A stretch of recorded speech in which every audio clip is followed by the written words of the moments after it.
नमस्कार प्यारे विद्यार्थियों, ਅੱਜ ਅਸੀਂ Punjab state teacher eligibility test ਅਤੇ ਸੈਂਟਰਲ ਟੀਚਰ ਐਲੀਜੀਬਿਲਟੀ ਟੈਸਟ ਦੇ ਅੰਤਰਗਤ ਐਸਐਸਟੀ ਦੇ ਇਤਿਹਾਸ ਦਾ ਟੌਪਿਕ ਨਿਊ ਆਈਡੀਆਜ਼, ਜਿਸ ਵਿੱਚ ਬੁੱਧਿਜ਼ਮ ਤੇ ਜੈਨਿਜ਼ਮ ਯਾਨੀ ਕਿ ਬੁੱਧ ਧਰਮ ਤੇ ਜੈਨ ਧਰਮ ਦੀ ਫਿਲਾਸਫੀ ਬਾਰੇ ਅਸੀਂ ਪੜਾਂਗੇ। ਆਓ ਸ਼ੁਰੂ ਕਰਦੇ ਹਾਂ।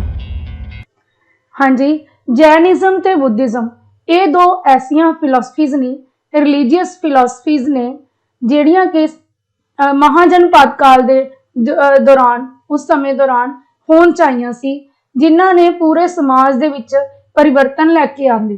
ਕਿਉਂਕਿ ਇਹ ਦੋਨਾਂ ਹੀ ਫਿਲਾਸਫੀਜ਼ ਦਾ ਪੂਰੇ ਸਮਾਜ ਦੇ ਉੱਪਰ ਬਹੁਤ ਜ਼ਿਆਦਾ ਪ੍ਰਭਾਵ ਪਿਆ। ਇਕੱਲੇ ਸਮਾਜ ਦੇ ਉੱਪਰ ਹੀ ਨਹੀਂ, ਲੋਕਾਂ ਦੀ ਜਿਹੜੀ ਧਾਰਮਿਕ ਅਵਸਥਾ, ਲੋਕਾਂ ਦੇ ਜਿਹੜੇ ਆਰਥਿਕ ਪ੍ਰਬੰਧ ਸੀ, ਹਰ ਚੀਜ਼ ਦੇ ਉੱਪਰ ਇਸ ਦਾ ਜਿਹੜਾ ਅਸਰ ਹੈ ਦੇਖਣ ਨੂੰ ਮਿਲਦਾ ਹੈ। ਇਸ ਕਰਕੇ ਇਹਨਾਂ ਦਾ ਜ਼ਿਕਰ ਕਰਨਾ ਬਣਦਾ ਹੈ। 6ਵੀਂ ਸਦੀ ਈਸਾ ਪੂਰਵ ਯਾਨੀ ਕਿ ਵੈਦਿਕ ਕਾਲ ਦੇ ਪਤਨ ਦੇ ਆਸ-ਪਾਸ ਦਾ ਸਮਾਂ। ਵੈਦਿਕ ਕਾਲ ਹੌਲੀ-ਹੌਲੀ ਮਰਜ ਹੋ ਗਿਆ ਤੇ ਨਵੇਂ ਜਿਹੜੇ ਰਾਜ ਆਪਾਂ ਪਹਿਲਾਂ ਪੜ੍ਹ ਕੇ ਹਟੇ ਹਾਂ, ਮਹਾਜਨਪਦ, ਉਹ ਹੋਂਦ 'ਚ ਆਏ। ਪਰ ਮਹਾਜਨਪਦ ਦੇ ਨਾਲ-ਨਾਲ ਹੀ ਦੋ ਨਵੀਆਂ ਵਿਚਾਰਧਾਰਾਵਾਂ ਉਸ ਸਮੇਂ ਸਮਾਜ ਦੇ ਵਿੱਚ ਪ੍ਰਚਲਿਤ ਹੋਈਆਂ। ਆਓ ਇਹਨਾਂ ਬਾਰੇ ਵਿਸਥਾਰਪੂਰਵਕ ਪੜ੍ਹਦੇ ਹਾਂ। During the time of Mahajanapads, many new things came into existence. Mahajanapada ਕਾਲ ਦੇ ਦੌਰਾਨ ਬਹੁਤ ਸਾਰੀਆਂ ਨਵੀਆਂ ਚੀਜ਼ਾਂ ਹੋਂਦ 'ਚ ਆਈਆਂ। Two of the greatest things which originated were Jainism and Buddhism. ਇਹਨਾਂ ਦੋਵਾਂ ਚੀਜ਼ਾਂ ਦੇ ਵਿੱਚੋਂ ਜਿਹੜੀਆਂ ਦੋ ਮਹੱਤਵਪੂਰਨ ਚੀਜ਼ਾਂ ਸੀ, ਉਹ ਸੀਗੀਆਂ ਜੈਨਿਜ਼ਮ ਤੇ ਬੁੱਧਿਜ਼ਮ। These religions played a greater part in influencing the politics of the country those times. ਇਹਨਾਂ ਦੋਵਾਂ ਹੀ ਧਰਮਾਂ ਨੇ ਪੂਰੇ ਭਾਰਤ ਦੀ ਰਾਜਨੀਤੀ ਦੇ ਉੱਪਰ ਬਹੁਤ ਵੱਡਾ ਪ੍ਰਭਾਵ ਪਾਇਆ। Jainism and Buddhism. Jains follow their thoughts and history through a progression of 24 pioneers. ਜੇ ਜੈਨਸ ਦੀ ਗੱਲ ਕਰੀਏ, ਉਹ ਆਪਣੇ ਵਿਚਾਰ ਤੇ ਆਪਣਾ ਇਤਿਹਾਸ 24 ਜਿਹੜੇ ਉਹਨਾਂ ਦੇ ਵਿਚਾਰਕ ਨੇ, 24 ਜਿਹੜੇ ਪਾਇਨੀਅਰ ਹੁੰਦੇ ਨੇ, ਉਪਦੇਸ਼ਕ, ਉਹਨਾਂ ਰਾਹੀਂ, ਉਹਨਾਂ ਦੇ ਥਰੂ ਉਹਨਾਂ ਨੇ ਆਪਣੀ ਫਲਸਫੇ ਨੂੰ ਅੱਗੇ ਵਧਾਇਆ। They were known as ਤਿਰੰਤਕਰ। ਇਹਨਾਂ ਨੂੰ ਤਿਰੰਤਕਰ ਦੇ ਨਾਮ ਨਾਲ ਜਾਣਿਆ ਜਾਂਦਾ ਸੀ। The first among them was ਰਿਸ਼ਭਨਾਥ। ਇਹਨਾਂ ਦੇ ਵਿੱਚੋਂ ਜਿਹੜਾ ਪਹਿਲੇ ਤਿਰੰਤਕਰ ਸੀ ਉਹ ਰਿਸ਼ਭਨਾਥ ਸੀਗੇ। 23rd ਤਿਰੰਤਕਰ was ਪਾਰਸ਼ਵਨਾਥ, who lived around 900 BCE। ਤੇ ਜਿਹੜੇ 23ਵੇਂ ਤਿਰੰਤਕਰ ਸੀ ਉਹ ਪਾਰਸ਼ਵਨਾਥ ਸੀ। ਇਹ ਤਿੰਨੋਂ ਹੀ ਇੰਪੋਰਟੈਂਟ ਨੇ, ਪਹਿਲਾ, 23ਵਾਂ ਤੇ 24ਵਾਂ। ਇਸ ਤੋਂ ਲਗਭਗ 300 ਸਾਲ ਤੱਕ 23ਵੇਂ ਜਿਹੜੇ ਤਿਰੰਤਕਰ ਸੀ ਉਹਨਾਂ ਦਾ ਫਲਸਫਾ ਪ੍ਰੀਵੇਲੈਂਟ ਰਿਹਾ। 300 ਤੋਂ ਲੈ ਕੇ 350 ਸਾਲ। 24th ਤਿਰੰਤਕਰ was Mahavir. ਜਿਹੜੇ 24ਵੇਂ ਤਿਰੰਤਕਰ ਸੀ ਉਹ ਮਹਾਵੀਰਾ ਸੀਗੇ, who lived around 500 BCE, ਜਿਹੜੇ ਕਿ 500 ਈਸਾ ਪੂਰਵ ਦੇ ਲਗਭਗ ਹੋਂਦ 'ਚ ਆਏ ਸੀ। Jainism in unceasing dharma with the tirthankaras managing each pattern of Jain cosmology। ਜੈਨ ਧਰਮ ਜਿਹੜਾ ਹੈ ਬ੍ਰਹਿਮੰਡ ਦੇ ਹਰ ਪੈਟਰਨ ਦਾ ਪ੍ਰਬੰਧ ਕਰਨ ਵਾਲਾ ਇੱਕ ਨਿਰੰਤਰ ਧਰਮ ਹੈ। ਮਤਲਬ ਇਹ ਹਰ ਚੀਜ਼ ਨੂੰ ਲੈ ਕੇ ਚੱਲਦਾ ਆਪਣੇ ਫਲਸਫੇ ਦੇ ਵਿੱਚ। Their religious writings are called ਅੰਗਮਸ। ਇਹਨੂੰ ਵੈਸੇ ਅਸੀਂ ਪੰਜਾਬੀ ਦੇ ਵਿੱਚ ਅੰਗ ਬੋਲਦੇ ਆ। ਇਹਨਾਂ ਦੀਆਂ ਧਾਰਮਿਕ ਲਿਖਤਾਂ ਨੂੰ ਅਸੀਂ ਕੀ ਕਹਿੰਦੇ ਆ? ਅਗਮ ਕਹਿੰਦੇ ਆ, ਅੰਗ ਕਹਿੰਦੇ ਆ। ਪੂਰਾ ਜਿਹੜਾ ਧਾਰਮਿਕ ਸਾਹਿਤ ਹੈ ਜੈਨ ਧਰਮ ਦਾ, ਪੂਰੀ ਫਿਲਾਸਫੀ ਹੈ, ਇਹਨੂੰ ਅਸੀਂ 12 ਅੰਗਾਂ ਦੇ ਵਿੱਚ ਵੰਡਿਆ ਹੋਇਆ। Life of Mahavira. ਚਲੋ ਇੱਕ ਸ਼ੁਰੂਆਤ ਕਰਦੇ ਆ ਇਹਦੇ ਬਾਰੇ, ਇਹਨਾਂ ਦੇ ਮਹਾਵੀਰ ਸਵਾਮੀ ਦੇ ਜੀਵਨ ਬਾਰੇ ਦੇਖਦੇ ਆ। Mahavir was born in 599 BC as a ruler in Bihar, India। Mahavir ਦਾ ਜਨਮ 599 ਈਸਾ ਪੂਰਵ ਬਿਹਾਰ ਦੇ ਵਿੱਚ ਇੱਕ ਰਾਜੇ ਦੇ ਤੌਰ ਤੇ ਹੋਇਆ। At 30 years he left his family। 30 ਸਾਲ ਦੀ ਉਮਰ 'ਚ ਉਹਨੇ ਆਪਣਾ ਪਰਿਵਾਰ ਤਿਆਗਤਾ। He surrendered his attire, ਆਪਣਾ ਬਾਣਾ, ਸ਼ਾਹੀ ਬਾਣਾ ਤਿਆਗਤਾ, and became a priest, ਤੇ ਇੱਕ ਸੰਤ ਬਣ ਗਏ। In the next 12 years, ਅਗਲੇ 12 ਸਾਲ, he was in profound silence। ਉਹਨਾਂ ਨੇ ਪੂਰੀ ਚੁੱਪੀ ਸਾਧ ਲਈ। And contemplation to vanquish his wants and emotions। ਉਹਨਾਂ ਨੇ ਆਪਣੀਆਂ ਭਾਵਨਾਵਾਂ ਨੂੰ ਖਤਮ ਕਰਨ ਦੇ ਲਈ ਪੂਰੀ ਤਰ੍ਹਾਂ ਜਿਹੜੇ 24 ਸਾਲ ਚੁੱਪੀ ਸਾਧੀ ਰੱਖੀ। He abandoned food for many years। ਕਈ ਸਾਲਾਂ ਤੱਕ ਉਹਨੇ ਭੋਜਨ ਵੀ ਨਹੀਂ ਖਾਇਆ। He abstained from hurting or irritating other living creatures। ਉਹਨੇ ਆਪਣੇ ਆਪ ਨੂੰ ਕਿਸ ਤੋਂ ਅਲੱਗ ਕਰ ਲਿਆ, ਕਿਸੇ ਨੂੰ ਦੁੱਖ ਨਾ ਦੇਣਾ, ਕਿਸੇ ਨੂੰ ਜਿਹੜਾ ਕਿਸੇ ਵੀ ਪ੍ਰਕਾਰ ਦਾ ਪਰੇਸ਼ਾਨੀ ਨਾ ਦੇਣਾ। Towards the end he had an immaculate observation। ਤਾਂ ਇਹ 12 ਸਾਲ ਦੇ ਅੰਤ ਦੇ ਵਿੱਚ, 12 ਸਾਲ ਤਪ ਕਰਨ ਤੋਂ ਬਾਅਦ ਉਹਦਾ ਕੀ ਨਿਰੀਖਣ ਸੀ? Information, force and rapture. ਉਹਦੇ ਕੋਲ ਸਭ ਕੁਝ ਸੀ, ਜਾਣਕਾਰੀ, निरीक्षण करने की शक्ति, शक्ति, ठीक है, जानकार ज्ञान, सब कुछ ਉਹਨੂੰ प्राप्त होया। दिस एक्नॉलेजमेंट इज एज केवल जन्म, ਇਹਨੂੰ केवल ज्ञान ਦੇ ਨਾਮ ਨਾਲ ਜਾਣਿਆ ਜਾਂਦਾ ਹੈ। In the next 30 years, अगले 30 साल, he went on barefoot around India, lecturing the individual on the everlasting truth he understood। अगले 30 साल ਉਹਨੇ ਨੰਗੇ ਪੈਰੀ ਪੂਰੇ ਭਾਰਤ ਦਾ ਭ੍ਰਮਣ ਕੀਤਾ ਤੇ ਲੋਕਾਂ ਨੂੰ ਉਸ ਸੱਚ ਤੋਂ ਜਾਣੂ ਕਰਵਾਇਆ ਜਿਹੜਾ ਕਿ ਉਹਨੇ ਇਹਨਾਂ 12 ਸਾਲਾਂ ਦੇ ਵਿੱਚ ਪਾਇਆ ਸੀ। He addressed the individual from varying background, rich and poor, lords and ordinary citizens, people, rulers, ministers, touchable and untouchable। कहने का भाव ਉਹਨੇ ਸਮਾਜ ਦੇ ਹਰ ਤਬਕੇ ਨੂੰ ਆਪਣਾ ਗਿਆਨ ਦਿੱਤਾ, ਚਾਹੇ ਕੋਈ ਰਾਜਾ ਸੀ, ਚਾਹੇ ਆਮ ਨਾਗਰਿਕ ਸੀ, ਚਾਹੇ ਮੰਤਰੀ ਸੀ, ਚਾਹੇ ਕੋਈ ਛੂਹਣਯੋਗ ਲੋਕ ਸੀ, ਚਾਹੇ ਅਛੂਤ ਲੋਕ ਸੀ। He composed his devotees into 4। ਉਹਨੇ ਆਪਣੇ ਜਿਹੜੇ ਸ਼ਰਧਾਲੂ ਸੀ ਇਹਨੂੰ 4 ਹਿੱਸਿਆਂ 'ਚ ਵੰਡਤਾ।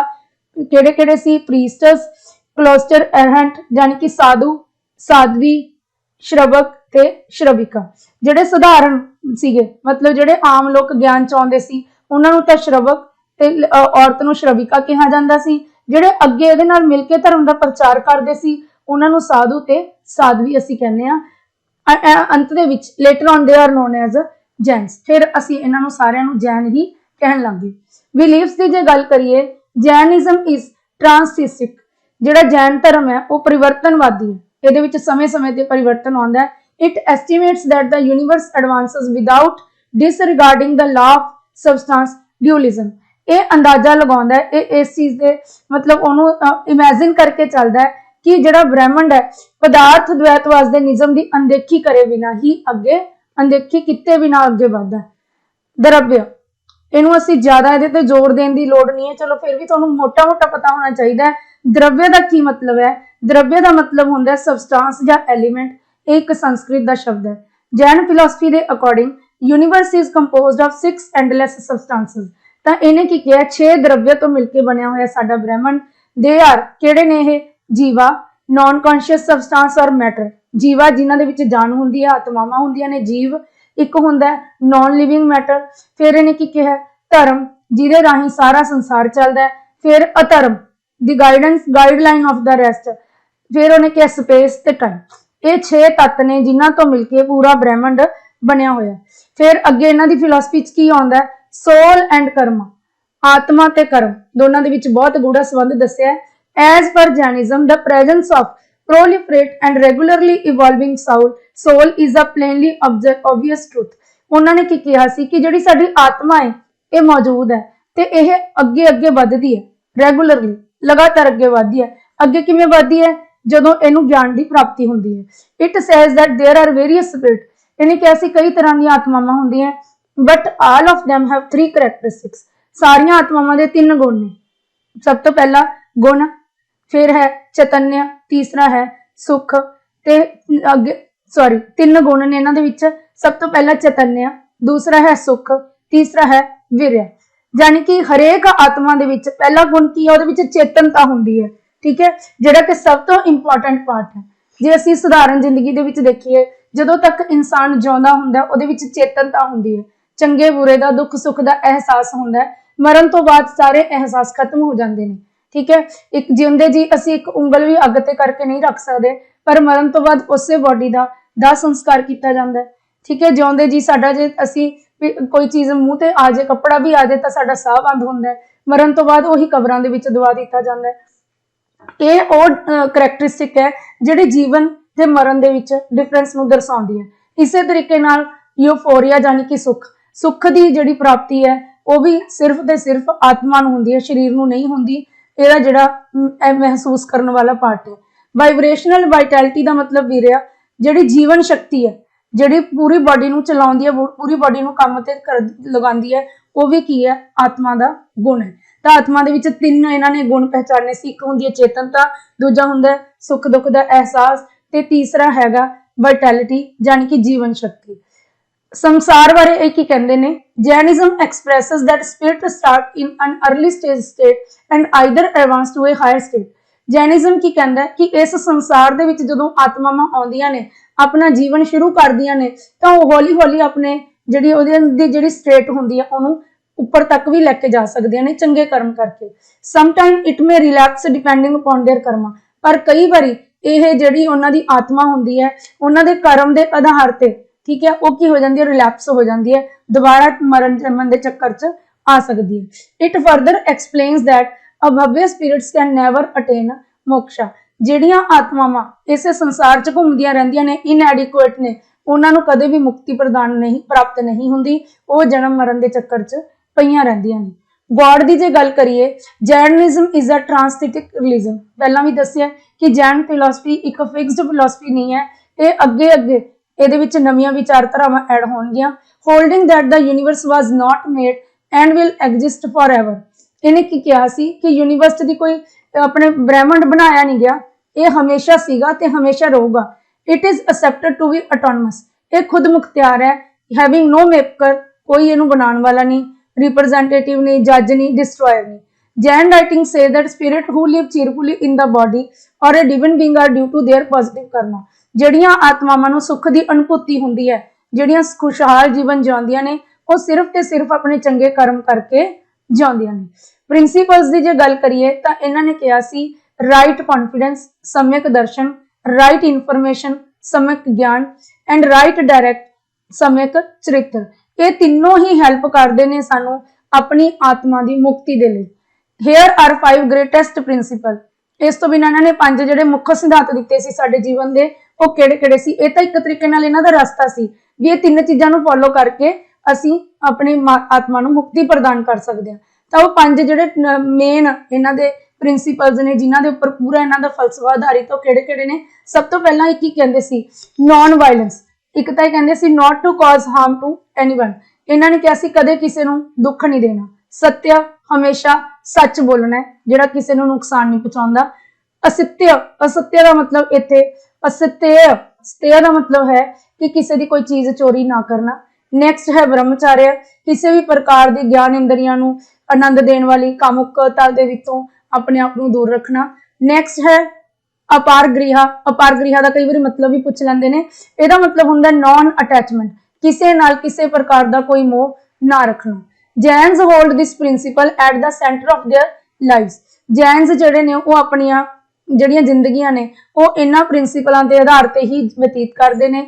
ਦ priests and nuns follows these principles carefully and absolutely. ਜਿਹੜੇ ਪੁਜਾਰੀ ਤੇ ਪੁਜਾਰਨਾਂ ਨੇ, ਨਨਸ ਨੇ, ਉਹ ਇਹਨਾਂ ਸਿਧਾਂਤਾਂ ਦਾ ਬਹੁਤ ਜ਼ਿਆਦਾ ਖਿਆਲ ਰੱਖਦੇ ਨੇ, ਇਹਨਾਂ ਨੂੰ ਤੇ ਪੂਰੇ ਤਰੀਕੇ ਨਾਲ, ਪੂਰੀ ਤਰ੍ਹਾਂ ਨਾਲ ਮੰਨਦੇ ਨੇ। ਸੈਕਟਸ ਦੀ ਜੇ ਗੱਲ ਕਰੀਏ, ਇਹ ਵੀ ਬਹੁਤ ਇੰਪੋਰਟੈਂਟ ਪਾਰਟ ਹੈ ਕਿ ਜੈਨਿਜ਼ਮ ਦੇ 2 ਸੈਕਟ ਸਾਡੇ ਸਾਹਮਣੇ ਆਉਂਦੇ ਨੇ, ਦਿਗੰਬਰ ਤੇ Shvetambara. The division happen for the most part because of the famine in Magadha. ਹੁਣ ਸਭ ਤੋਂ ਪਹਿਲਾ ਸਵਾਲ ਇਹ ਉੱਠਦਾ ਹੈ ਕਿ ਜੈਨ ਜਿਹੜੀ ਫਿਲਾਸਫੀ ਹੈ 2 ਹਿੱਸਿਆਂ 'ਚ ਕਿਉਂ ਵੰਡੀ ਗਈ? ਇਹਦਾ ਸਭ ਤੋਂ ਵੱਡਾ ਕਾਰਨ ਸੀ ਮਗਧ ਦੇ ਵਿੱਚ ਕਾਲ ਪੈਣਾ। ਠੀਕ ਹੈ, ਇਹ ਅਕਾਲ ਕਿੰਨੇ ਸਾਲ ਲਈ ਪਿਆ ਸੀ? ਇਹ ਅਕਾਲ 12 ਸਾਲ ਦੇ ਲਈ ਪਿਆ ਸੀ। ਡਿਊਰਿੰਗ 12 years of famine, 12 ਸਾਲ ਦੇ ਅਕਾਲ ਦੇ ਦੌਰਾਨ the gathering in the South India adheres to severe practices.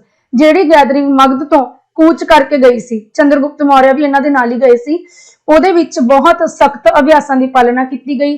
ਦੇ ਸਟਾਰਟ ਵੇਅਰਿੰਗ ਵਾਈਟ ਗਾਰਮੈਂਟਸ, ਉਹਨਾਂ ਨੇ ਚਿੱਟੇ ਕੱਪੜੇ ਪਾਉਣੇ ਸ਼ੁਰੂ ਕਰਤੇ। ਇਸ ਤਰੀਕੇ ਨਾਲ ਸ਼ਵੇਤਾਂਬਰ ਜਿਹੜਾ ਸੈਕਟ ਸੀ ਉਹਦਾ ਸ਼ੁਰੂਆਤ ਹੋਈ। ਆਫਟਰ ਦਾ ਫਿਨਿਸ਼ ਆਫ ਫੇਮਾਈਨ, ਅਕਾਲ ਦੀ ਸਮਾਪਤੀ ਤੋਂ ਬਾਅਦ ਦਾ ਸਦਰਨ ਗੈਦਰਿੰਗ ਰਿਟਰਨ ਟੂ ਮਗਧਾ, ਵਾਪਸ ਮਗਧਾ ਆ ਗਏ। The changed practices prompted the division of Jainism into 2 factions।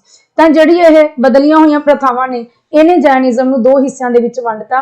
Digambar, ਇਸ ਸੈਕਟ ਦੇ ਜਿਹੜੇ ਮੁਨੀ ਨੇ, ਬਿਲੀਵ ਕਰਨ ਵਾਲੇ ਨੇ, ਉਹ ਪੂਰਾ ਨਗਨਤਾ ਵਿੱਚ ਵਿਸ਼ਵਾਸ ਰੱਖਦੇ ਨੇ, ਜਾਨੀ ਕਿ ਕੱਪੜੇ ਨਹੀਂ ਪਾਉਂਦੇ, ਜਿਨ੍ਹਾਂ ਨੂੰ ਅਸੀਂ ਨਾਗੇ ਸਾਧੂ ਵੀ ਕਹਿ ਦਿੰਦੇ ਆ। Male monks don't wear clothes while female monks wear unstitched plain white sari. ਜਿਹੜੇ ਤਾਂ ਪੁਰਸ਼ ਨੇ, ਭਿਕਸ਼ੂ ਨੇ, ਉਹ ਕੱਪੜੇ ਬਿਲਕੁਲ ਨਹੀਂ ਪਾਉਂਦੇ, ਤੇ ਜਿਹੜੀਆਂ ਔਰਤ ਭਿਕਸ਼ੁਣੀਆਂ ਨੇ ਉਹ ਚਿੱਟੀ ਸਾੜੀ ਆਪਣੇ ਸਰੀਰ ਦੇ ਆਲੇ ਦੁਆਲੇ ਲਪੇਟਦੀਆਂ ਨੇ ਅਨਸਟਿਚਡ ਫਾਰਮ ਦੇ ਵਿੱਚ। ਇਹ ਜਿਹੜੇ ਸਾਰੇ ਨੇ ਪੰਜੋ ਦੇ ਪੰਜੋ ਜਿਹੜੇ ਦਿਗੰਬਰ ਵਾਲੇ ਨੇ, ਇਹ ਪੰਜੋ ਹੀ ਆਪਣੇ ਫੋਲੋ ਕਰਦੇ ਨੇ ਸਤਿਆ, ਅਹਿੰਸਾ, ਅਸਤਿਆ, ਅਪਾਰਗ੍ਰਿਆ ਤੇ ਬ੍ਰਹਮਚਾਰਿਆ, ਜਿਨ੍ਹਾਂ ਦਾ ਉੱਪਰ ਤੁਹਾਨੂੰ ਮਤਲਬ ਦੱਸਿਆ। ਇਹਨਾਂ ਦਾ ਇਹ ਵੀ ਵਿਸ਼ਵਾਸ ਹੈ ਕਿ woman can not achieve liberation, ਔਰਤਾਂ ਨੂੰ ਮੁਕਤੀ ਪ੍ਰਾਪਤ ਨਹੀਂ ਹੋ ਸਕਦੀ। ਭੱਦਰਬਾਹੂ ਵਾਸ ਐਕਸਪੋਨੈਂਟ ਆਫ ਦਿਸ ਸੈਕਟ। ਭੱਦਰਬਾਹੂ ਇਸ ਜਿਹੜਾ ਸੈਕਟ ਹੈ ਸੰਪਰਦਾਇ ਦਾ ਮੇਨ ਮੋਢੀ ਮੰਨਿਆ ਜਾਂਦਾ ਹੈ। ਸ਼ਵੇਤਾਂਬਰ ਚਿੱਟੇ ਕੱਪੜੇ ਪਾਉਂਦੇ ਨੇ, ਇਹ ਬ੍ਰਹਮਚਾਰਿਆਂ ਨੂੰ ਛੱਡ ਕੇ ਚਾਰ ਜਿਹੜੇ ਹੈਗੇ ਨੇ ਬਾਕੀ ਚਾਰਾਂ ਦੀ ਪਾਲਣਾ ਕਰਦੇ ਨੇ। ਇਹ ਇਹਨਾਂ ਦੇ ਅਕੋਰਡਿੰਗ ਔਰਤਾਂ ਵੀ ਮੁਕਤੀ ਪ੍ਰਾਪਤ ਕਰ ਸਕਦੀਆਂ ਨੇ। ਸਤੂਲ ਭੱਦਰ ਇਹਨਾਂ ਦਾ ਮੁੱਖ ਪ੍ਰਚਾਰਕ ਹੈ। ਜੈਨ ਕੌਂਸਲ ਦੀ ਜੇ ਗੱਲ ਕਰੀਏ, ਪਹਿਲੀ ਜੈਨ ਕੌਂਸਲ ਪਾਟਲੀਪੁੱਤਰ ਦੇ ਵਿੱਚ 3rd ਸੈਂਚੁਰੀ BC ਦੇ ਵਿੱਚ ਹੈਲਡ ਹੋਈ ਸੀ ਤੇ ਇਹਨੂੰ ਸਤੂਲ ਭੱਦਰ ਨੇ ਪ੍ਰੈਜ਼ਾਈਡ ਕੀਤਾ ਸੀ, ਇਹਦੀ ਪ੍ਰਧਾਨਗੀ ਕੀਤੀ ਸੀ। ਸੈਕਿੰਡ ਜੈਨ ਕੌਂਸਲ ਹੈ ਜਿਹੜੀ, ਦੇਖੋ ਕਿੰਨੇ ਸਾਲਾਂ ਬਾਅਦ 300 BC ਦੀ ਗੱਲ ਹੋ ਰਹੀ ਹੈ, ਤਾਂ 300 ਸਾਲ ਇਹ ਹੋ ਗਏ, 500 ਸਾਲ ਇਹ ਹੋ ਗਏ, ਲਗਭਗ 8 ਸੈਂਚਰੀਆਂ ਤੋਂ ਬਾਅਦ ਜਿਹੜੀ ਸੈਕਿੰਡ ਜੈਨ ਕਾਉਂਸਲ ਹੈ ਇਟ ਵਾਸ ਹੈਲਡ ਐਟ ਵੱਲਵੀ, ਇਹ ਵੱਲਵੀ ਦੇ ਵਿੱਚ ਹੈਲਡ ਕੀਤੀ ਗਈ ਸੀ ਐਂਡ ਵਾਸ ਪ੍ਰੈਜ਼ਾਈਡਡ ਬਾय ਦੇਵਦਰਸ਼ੀ ਕਸਮਸਰਾਮਨ। ਇਨ ਕਸਮਸਰਾਮਨ ਨਾਮ ਦੀ ਜਿਹੜੀ ਉਹ ਸੀ ਰਿਸ਼ੀ ਸੀ, ਉਹਨਾਂ ਨੇ ਇਹਦੀ ਪ੍ਰਧਾਨਗੀ ਕੀਤੀ ਸੀ, ਦੇਵਰਦੀ ਕਸਮਸਰਾਮਨ। Final compilation of 12 angs and 12 upangs prompted the division of Jainism to two fraction। ਬਾਅਦ ਦੇ ਵਿੱਚ ਜਿਹੜੇ ਇਹਨਾਂ ਦਾ ਪੂਰਾ ਦੇ ਪੂਰੀ ਜੈਨ ਫਿਲਾਸਫੀ 12 ਅੰਗ ਤੇ 12 ਉਪ ਅੰਗ ਦੇ ਵਿੱਚ ਸੰਕਲਿਤ ਕੀਤੀ ਗਈ ਹੈ। ਉਹ ਵੀ ਇਸ ਚੀਜ਼ ਦੀ ਪ੍ਰੌੜਤਾ ਕਰਦੀ ਹੈ ਕਿ ਜੈਨਿਜ਼ਮ ਦੇ ਦੋ ਪਾਰਟ ਬਣੇ। ਜੈਨ ਲਿਟਰੇਚਰ ਦੀ ਜੇ ਗੱਲ ਕਰੀਏ, ਜੈਨ ਲਿਟਰੇਚਰ ਦੋ ਹਿੱਸਿਆਂ 'ਚ ਵੰਡਿਆ ਹੋਇਆ ਹੈ। ਸਭ ਤੋਂ ਪਹਿਲਾ ਹੈਗਾ ਅੰਗ, ਜਿਹਨੂੰ ਅਸੀਂ ਕੈਨੋਨਿਕਲ ਲਿਟਰੇਚਰ ਕਹਿ ਦਿੰਦੇ ਆ। ਅਗਮ ਲਿਟਰੇਚਰ ਕੰਸਿਸਟਡ ਆਫ ਮੈਨੀ ਟੈਕਸਟ, ਜਿਹੜੇ ਇਹਦੇ ਟੈਕਸਟ ਇਹਦੇ ਵਿੱਚ ਕਾਫੀ ਸਾਰੇ ਟੈਕਸਟ ਬੁੱਕਸ ਆਉਂਦੀਆਂ ਨੇ which are sacred books of Jain religion. Agam ਦੇ ਵਿੱਚ ਆਪਾਂ ਉੱਪਰ ਪੜ੍ਹੇ 12 ਬੁੱਕਸ ਆਉਂਦੀਆਂ ਨੇ, 12 ਧਾਰਮਿਕ ਕਿਤਾਬਾਂ ਆਉਂਦੀਆਂ ਨੇ। ਦੇ ਆਰ ਰਿਟਨ ਇਨ ਅਰਧ ਮਗਧੀ, ਇਹਦੇ ਵਿੱਚ ਕੁਝ ਮਗਧੀ ਭਾਸ਼ਾ ਦਾ, ਅਰਧ ਮਗਧੀ ਭਾਸ਼ਾ ਦਾ ਸੰਕਲਨ ਮਿਲਦਾ ਜਿਹੜੀ ਕਿ ਇੱਕ ਪ੍ਰਕਿਰਤ ਭਾਸ਼ਾ ਸੀ। ਅਗਲਾ ਹੈਗਾ non Agam literature.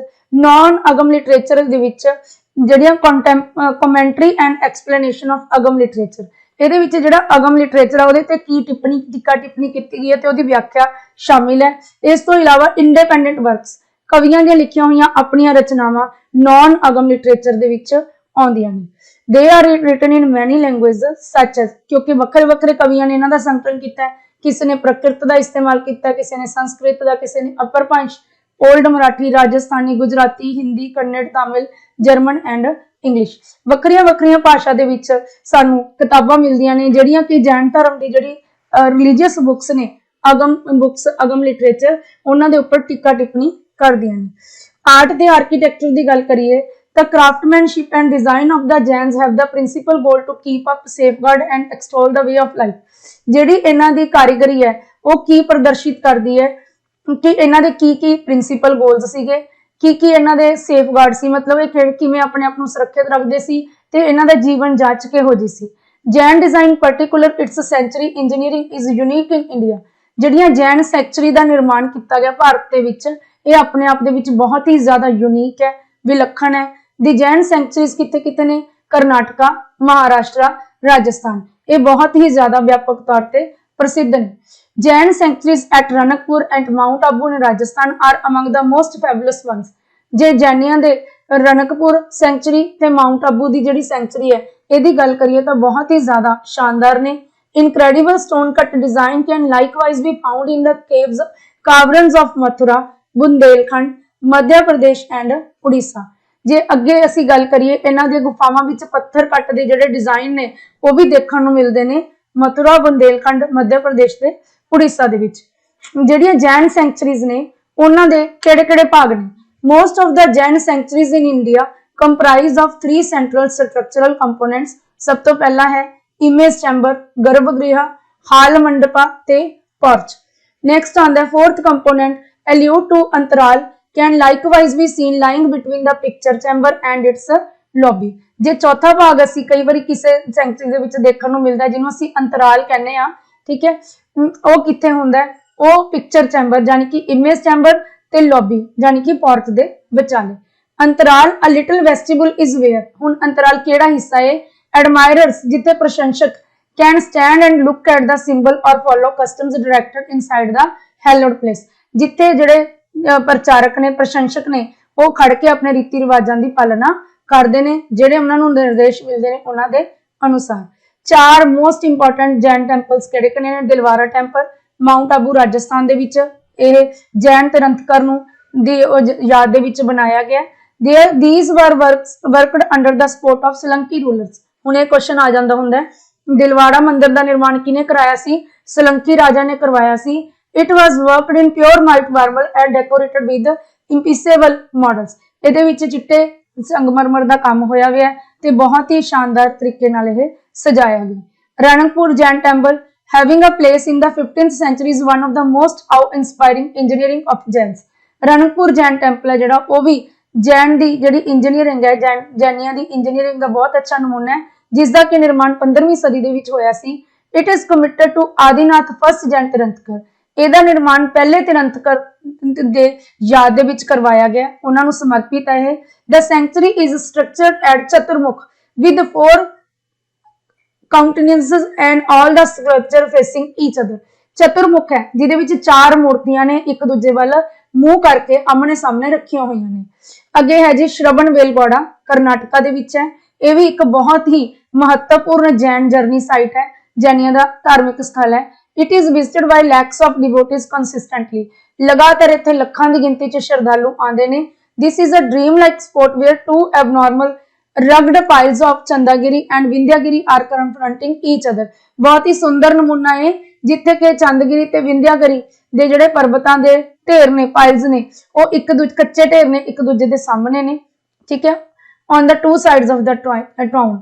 At the pinnacle of Vindhyagiri the शिखर ते there is 57 feet high solid sculpture of Lord Gomteshwar, otherwise called Lord Bahubali। Vindhyagiri दे शिखर दे ऊपर 57 फुट उच्चा सखत मूर्ति एक सॉलिड स्ट्रक्चर है लॉर्ड गोमतेश्वर दी, जिन्हों की लॉर्ड बाहुबली भी कहा जाता है, जिहड़ा कि पहले तिरंतकर आदिनाथ दा पुत्र मन्निया जाता है अकॉर्डिंग टू कन्वेंशन। नैक्सट आउंदा जी बबनगंज। बबनगंज भी एक जैन तीर्थ स्थल है जिहड़ा कि मध्य प्रदेश के बरवानी रीजन दे विच मिलदा है। यह भी अपनी जिहड़ी वधिया तरीके की कलाकारी दे लई विशाल जिहड़ी मूर्ति है उहदे लई जानिया जांदा है। It is known for the world's biggest gigantic sculpture. Gigantic हुंदा बहुत लंबा, उच्चा लंबा स्कल्पचर उहदे लई जानिया जांदा। किहदा हैगा यह sculpture? Lord Adinath. The principal feat tirthankar, जिहड़े कि सब तो मुख तिरंतकर सीगे। स्कल्पचर जिहड़ी हैगी 84 फीट उच्ची है। इहनूं 12वीं सदी दे विच इहदा निर्माण कराया गया सी। ਇਹ ਕੁਝ ਮੇਨ ਗੱਲਾਂ ਨੇ ਜਿਹੜੀਆਂ ਅਸੀਂ ਜੈਨ ਧਰਮ ਬਾਰੇ ਪੜ੍ਹੀਆਂ ਨੇ। ਅੱਗੇ ਅਸੀਂ ਬੁੱਧ ਧਰਮ ਦੀ ਗੱਲ ਕਰਦੇ ਹਾਂ। ਸਭ ਤੋਂ ਪਹਿਲਾਂ ਇਹਨਾਂ ਦੇ ਜਿਹੜੇ ਸੰਸਥਾਪਕ ਸੀ ਬੁੱਧ ਧਰਮ ਦੇ, ਗੌਤਮ ਬੁੱਧ, ਉਹਨਾਂ ਦੇ ਜੀਵਨ ਬਾਰੇ ਪੜ੍ਹਦੇ ਹਾਂ। Siddhartha Gautama the future Buddha was born into a royal family in what is currently Nepal near the fringe with India. ਇਹਨਾਂ ਦਾ ਜਨਮ ਨੇਪਾਲ ਦੇ ਵਿੱਚ ਲੁੰਬਿਨੀ ਨਾਂ ਦੇ ਸਥਾਨ ਤੇ ਹੋਇਆ ਸੀ, ਇੱਕ ਬਹੁਤ ਹੀ ਅੱਛੇ ਪਰਿਵਾਰ ਦੇ ਵਿੱਚ। Growing up the Buddha was insightful and empathetic. ਵੱਧਦੇ ਹੋਏ ਜਿਵੇਂ ਜਿਵੇਂ ਵੱਡੇ ਹੋ ਰਹੇ ਸੀ, ਜਿਹੜੇ ਵੱਡੇ ਹੋ ਕੇ ਬੁੱਧਾ ਸੀ, ਬਹੁਤ ਹੀ ਸੂਝਵਾਨ ਸੀ ਤੇ ਬਹੁਤ ਹੀ ਦਿਆਲੂ ਸੀ, ਲੋਕਾਂ ਪ੍ਰਤੀ ਦਇਆ ਰੱਖਦੇ ਸੀ। Tall solid and attractive the Buddha had a place with the warrior standing. ਇਸ ਤੋਂ ਬਿਨਾਂ ਉਹਨਾਂ ਕੋਲ युद्ध वाली भी बहुत कला सी। It was anticipated that he would turn out to be either an extraordinary ruler or a profound pioneer। ਇਹ अनुमान लगाया जाता सी कि या तो वो एक बहुत ही असाधारण शासक दे रूप उभर के सामने आएंगे या फिर बहुत अच्छे पायनियर बनणगे, प्रचारक बनणगे। His folks needed an incredible ruler for their realm। ਉਹਦੇ ਜਿਹੜੇ ਲੋਕਾਂ ਨੂੰ ਆਪਣੇ ਰਾਜ ਦੇ ਲਈ ਇੱਕ ਅਦੁੱਤੇ, ਇੱਕ ਵਿਲੱਖਣ ਸ਼ਾਸਕ ਦੀ ਲੋੜ ਸੀ। They attempted to forestall Siddhartha from seeing the unsuitable idea of the world। ਇਸ ਕਰਕੇ ਉਹਨਾਂ ਨੇ ਪੂਰੀ ਵਾਹ ਲਗਾਤੀ ਕਿ ਇਸ ਨੂੰ ਦੁਨੀਆ ਦੇ ਦੁੱਖ ਦਰਦ ਤੋਂ ਰੋਕਿਆ ਜਾਵੇ। ਕਿਉਂ ਰੋਕਦੇ ਸੀ? ਕਿਉਂਕਿ ਬੁੱਧਾ ਦਾ ਜਿਹੜਾ ਦਿਮਾਗ ਸੀ ਉਹ ਬਹੁਤ ਹਮਦਰਦੀ ਵਾਲਾ ਸੀ। ਇਹਨਾਂ ਨੂੰ ਲੱਗਦਾ ਸੀ ਕਿ ਬੁੱਧਾ ਭਾਵੁਕ ਹੋ ਕੇ ਜਿਹੜਾ ਸੰਸਾਰ ਤੋਂ ਅੱਕ ਜਾਣਗੇ, ਰਾਜਪਾਟ ਛੱਡ ਦੇਣਗੇ। ਇਸ ਲਈ ਪੂਰੀ ਕੋਸ਼ਿਸ਼ ਕੀਤੀ ਗਈ ਕਿ ਇਹਨਾਂ ਨੂੰ ਇਸ ਤੋਂ ਲਾਂਭੇ ਰੱਖਿਆ ਜਾਵੇ। They impressed him with each sort of joy। ਉਹਨੂੰ ਹਰ ਤਰ੍ਹਾਂ ਦਾ ਸੁੱਖ ਦੇਣ ਦੀ ਕੋਸ਼ਿਸ਼ ਕੀਤੀ ਗਈ, ਚਾਰੇ ਪਾਸਿਆਂ ਤੋਂ ਸੁੱਖ ਨਾਲ ਘੇਰਿਆ ਗਿਆ। He was given 500 alluring women and each opened door for sports and fervor। ਉਹਦੇ ਆਲੇ ਦੁਆਲੇ 500 ਆਕਰਸ਼ਕ ਔਰਤਾਂ, ਖੇਡਾਂ ਤੇ ਜੋਸ਼ ਲਈ ਹਰ ਚੀਜ਼ ਦਾ ਦਰਵਾਜ਼ਾ ਖੋਲ੍ਹਿਆ ਗਿਆ। He totally excelled the significant battle preparing।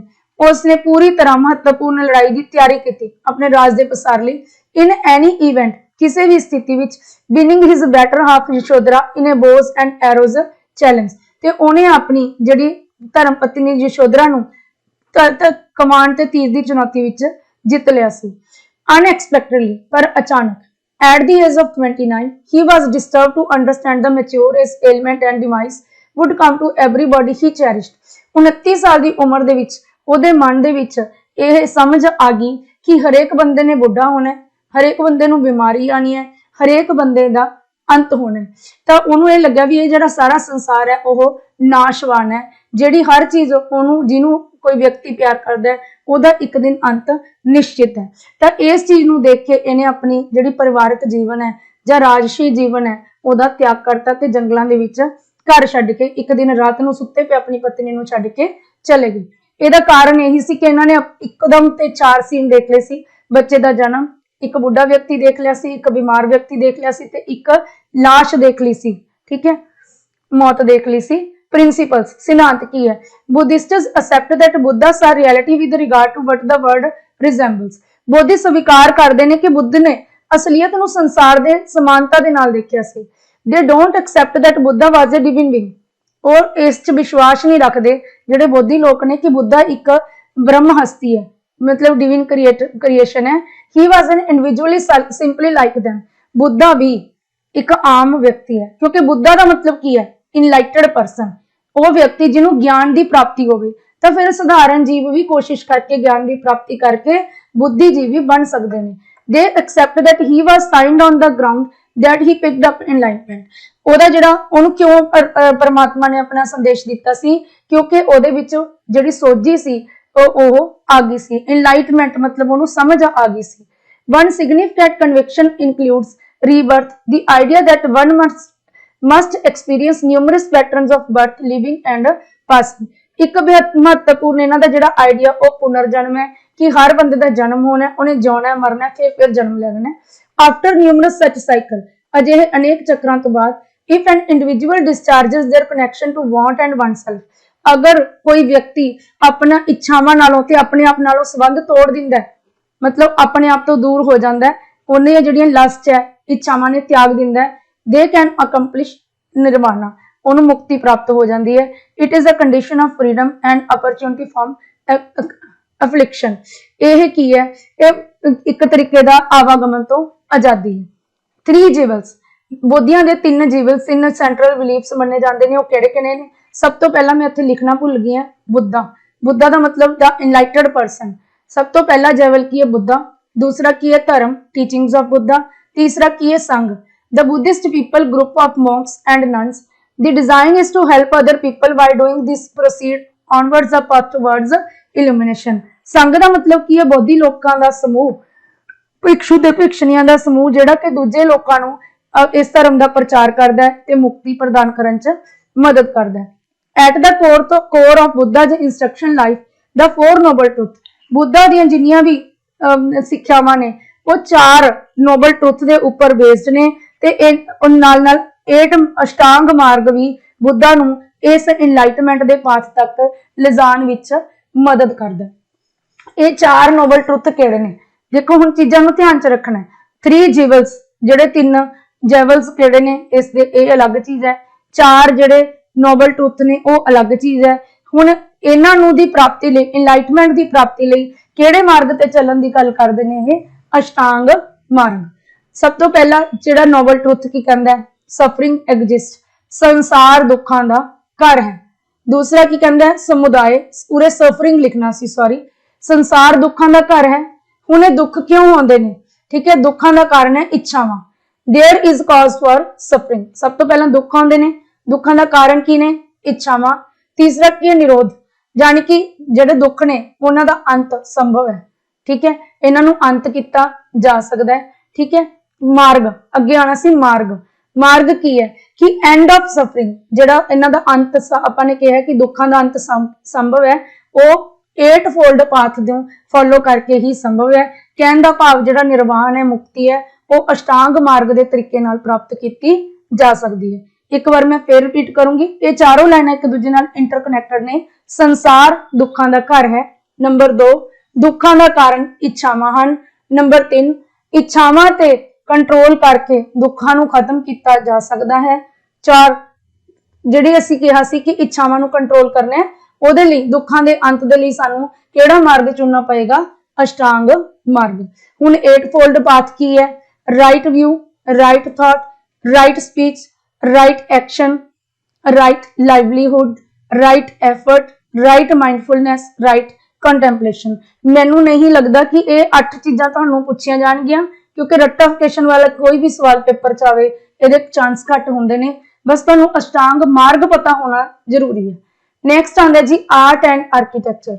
जे बुद्ध धर्म के समय की कला ते आर्कीटैक्चर भवन निर्माण कला की गल करिए तो ये नमूने कितों कितों देखने को मिलते हैं। सब तो पहला आंदियां the Barabar caves in India. Caves have for quite some time been viewed as consecrated spaces in Buddhism. They were man-made for use as sanctuaries and religious communities by Buddhist priests and monks. जे भारत दे विच गुफावां दी गल करिए तो इन्हां नूं पवित्र स्थानां दे समय स्थान वजों देखा जाता है। बुद्धिज्म दे विच इन्हां दा निर्माण जिहड़ा कीता सी बोधि सैंक्चुरीआं दे तौर ते किया गया सी। सैंक्चुरी दा अर्थ हुंदा जिथे बोधि लोग रहिंदे ने ते रिलीजियस कम्यूनिटीज द्वारा बुद्धिस्ट प्रीस्ट ते बुद्धिस्ट मॉन्क्स द्वारा बनाया गया सी।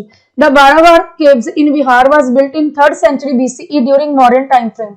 ਜਿਹੜੀਆਂ 12 केव्स है इन्हां दा निर्माण 3वीं सदी ईसा पूर्व मौर्यन टाइम के समय करवाया गया सी। This is regarded as the most seasoned instance of Buddhist stone cut design. ये बोधियां दा जिहड़ा है स्टोन कट डिजाइन का बहुत ही अद्भुत कला का नमूना है। Credited to empire Ashoka. ਇਹਦਾ ਜਿਹੜਾ ਸਿਹਰਾ ਜਾਂਦਾ ਇਹਨਾਂ ਨੂੰ ਬਣਵਾਉਣ ਦਾ ਅਸ਼ੋਕਾ ਨੂੰ ਜਾਂਦਾ ਹੈ। These caves consist of 2 rooms ਕੱਟ ਆਊਟ ਆਫ ਦਾ ਰੌਕ। ਇਸ ਦੇ ਵਿੱਚ ਚਟਾਨਾਂ ਨੂੰ ਕੱਟ ਕੇ 2 ਕਮਰਿਆਂ ਦਾ ਨਿਰਮਾਣ ਕੀਤਾ ਗਿਆ। Next comes the Ajanta caves. Maharashtra ਦੇ ਵਿੱਚ ਨੇ, औरंगाबाद ਦੇ ਨੇੜੇ ਨੇ। There are a gathering of 30 stone cut Buddhist centuries. 30 stone cut पत्थर कट के बुद्धिस्ट सेंचुरीਆਂ ਦਾ ਨਿਰਮਾਣ ਕੀਤਾ ਗਿਆ। दैट स्पैन फॉर 6 सेंचुरीज ਤੇ ਇਹਨਾਂ ਨੂੰ 6 ਸਦੀਆਂ ਲੱਗ ਗਈਆਂ ਇਹਨਾਂ ਦੇ ਨਿਰਮਾਣ ਦੇ ਵਿੱਚ। They contain living and resting quarters.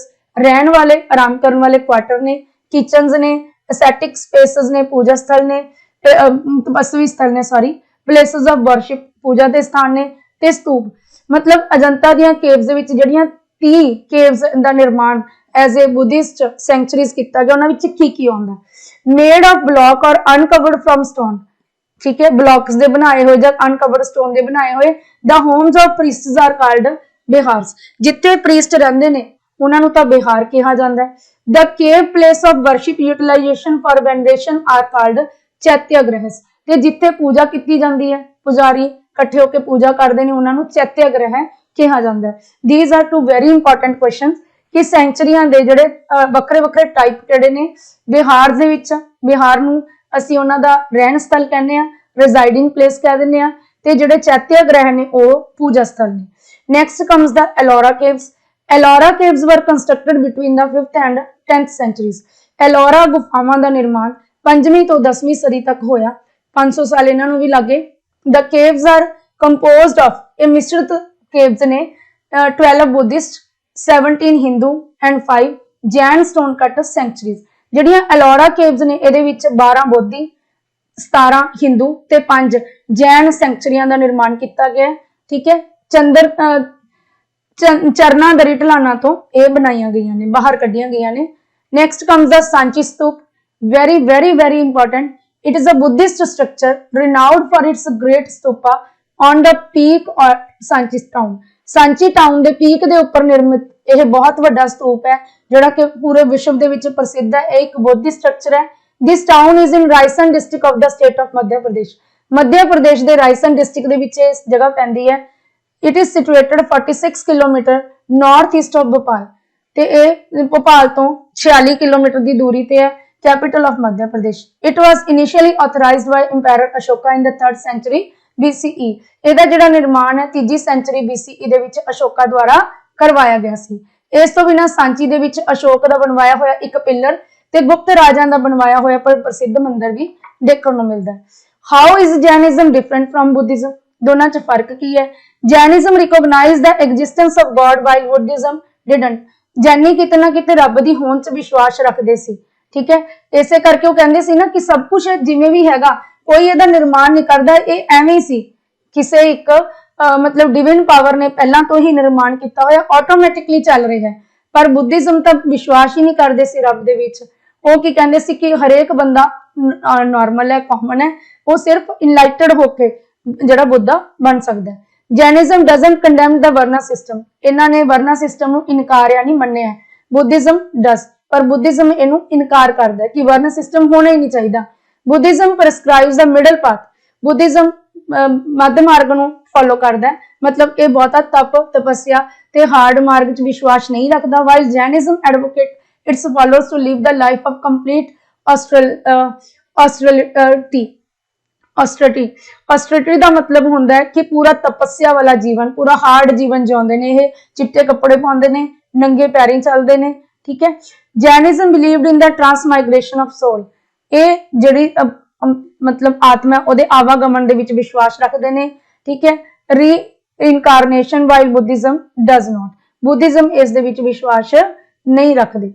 Next ये की कहते हैं, बस बुद्धिज्म सीधा ये कहता कि तुसी जदों सच की प्राप्ति कर लोगे, अपने आप को इच्छावां तो मुक्त कर लोगे, तो तुसी इस संसार तो मुक्त हो जाओगे। कनकलूजन सिट्टे ते पहुंचते हैं।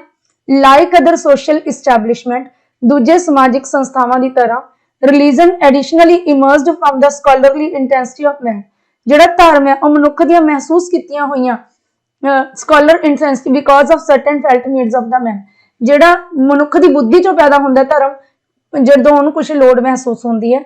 The vast majority think about religion as on all inclusive, ज्यादातर लोग ये सोचते हैं कि धर्म है जो सर्व सम्मिलित है, ये सब कुछ आ जाता है।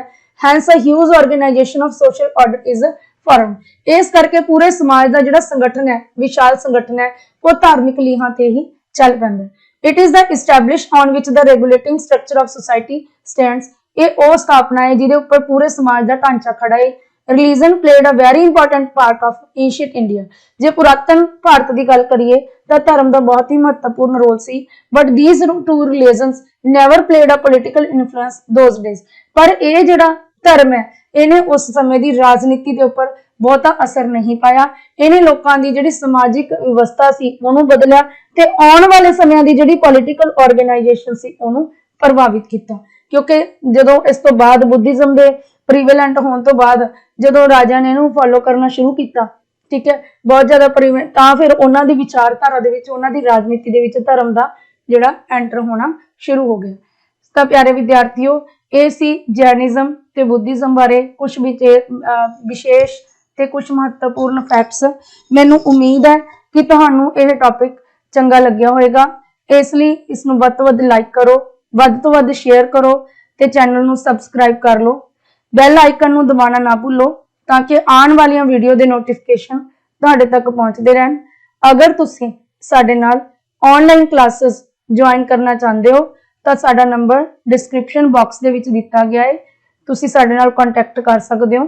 कुछ क वीडियोज़ ने जिहड़ियां ओह सानूं पब्लिक डोमेन दे विच साडे यूट्यूब चैनल तो मिल सकदियां ने, पर अगर तुसीं पूरा सिलेबस इस तरह पूरी लड़ीबद्ध तरीके नाल चाहुंदे हो तो तुसीं साडे नाल कॉन्टैक्ट कर सकते हो। बहुत बहुत धन्यवाद।